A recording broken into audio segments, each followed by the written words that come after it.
Is a trip to the moon the summer vacation of the future? And why are so many rich dudes trying to yeet themselves into space? This week on Verify, we're talking about the great billionaire space race of 2021. But before we take off, let's first get familiar with the three key players who are taking this space race to infinity and beyond. You've probably heard their names and seen their faces, but here's how they're involved. Let's start off with Jeff Bezos. Yes, that's the same Jeff Bezos who founded Amazon and is responsible for all the packages sitting outside of my door. He also founded space company Blue Origin. One of Blue Origin's goals is to build a lunar lander that will, quote, enable a sustained human presence on the moon. Blue Origin is also creating rocket ships for the purpose of space travel, hoping to make space tourism more accessible, relatively speaking. It's still more of a Birkin than a Michael Kors. You feel me? Blue Origin just launched its first human spaceflight, and it had Bezos, his brother, and two others on board. One of the seats on that historic flight was auctioned off for, get this, $28 million. Oh, and it turns out the person who bid the $28 million didn't actually go on the inaugural flight because, get this, they had a scheduling issue. I've been there. I get it. Oh, I'm sorry, Jeff. I have a nail appointment that day. Can we reschedule? No. Okay, so Bezos is one key player, but let's talk about the second player, Richard Branson.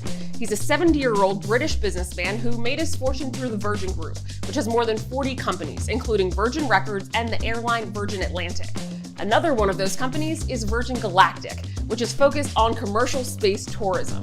Branson had been planning to go to space aboard one of his aircraft later this year, but after Bezos announced his plans to go into space on July 20th, Branson's flight was conveniently moved up to July 11th. That made Branson the first person to ride his own ship into space, although there is some discrepancy about whether he actually went into space, but we'll get back to that later. So we have Bezos and Blue Origin and Branson and Virgin Galactic, which leaves us with player number 3, Elon Musk and SpaceX. Musk, who also owns the electric car company Tesla, has said SpaceX wants to lead the colonization of Mars. We talking about the same Mars?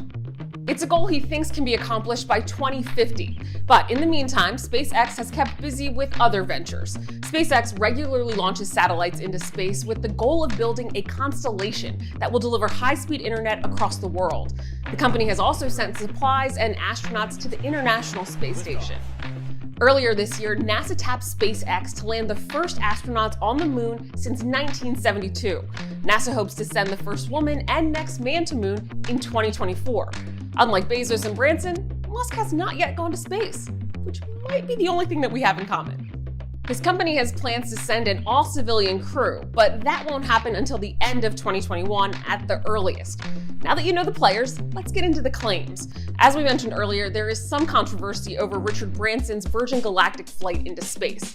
Some, including Bezos' Blue Origin company, contend that Branson didn't actually reach the part of the atmosphere that's technically considered space. So let's verify. Is space a standard distance from the Earth's surface? We can verify that no, there's no one set measurement for how high space is. Instead, there are two different metrics that are used by different organizations. Our sources are NASA, the National Oceanic and Atmospheric Administration, and Dr. Eric Seedhouse, Associate Professor at Embry-Riddle Aeronautical University. See, Branson and his crew traveled 53.5 miles above Earth, which is high enough to experience 3 to 4 minutes of weightlessness and see the Earth's curve. It's also the distance used by NASA, the Air Force, and the Federal Aviation Administration to describe space. In the 1950s, NASA engineers, quote, drew an arbitrary line, unquote, at 50 miles above Earth because the pressure at that height would cause traditional aerodynamic technology to fail. The military then used that height to differentiate between pilots and astronauts. But in international communities, the standard is higher. After NASA decided on 50 miles, scientist Theodore von Karman came to a different conclusion. He found that at 62 miles above sea level, traditional aircrafts wouldn't be able to produce enough lift to stay in the air because of the thinning atmosphere. That distance from Earth, 62 miles, is now known as the Karman Line. The World Air Sports Federation, which has the official say on aeronautic records, uses the Karman Line as its standard for space. And since it's always a competition, that's the distance Jeff Bezos flew to. Okay, on to our next question. Are these billionaires and their crews the first tourists to fly to space? We can verify that no, they're not the first civilians to blast off. In 2001, billionaire Dennis Tito paid a reported $20 million for a ride on a Russian spaceship to the International Space Station. Cheap, right? Since then, roughly 7 space tourists, according to our experts, have paid millions for seats on Russian space shuttles. And me? I'm fine, just hanging by the pool. I'm Ariane Daytil. I'll catch you next week for another episode of Verify. If you have a question for our team, just shoot us a text at 202-410-8808. To subscribe to our daily newsletter, go to verifythis.com. And while you're at it, follow us on social media at VerifyThis.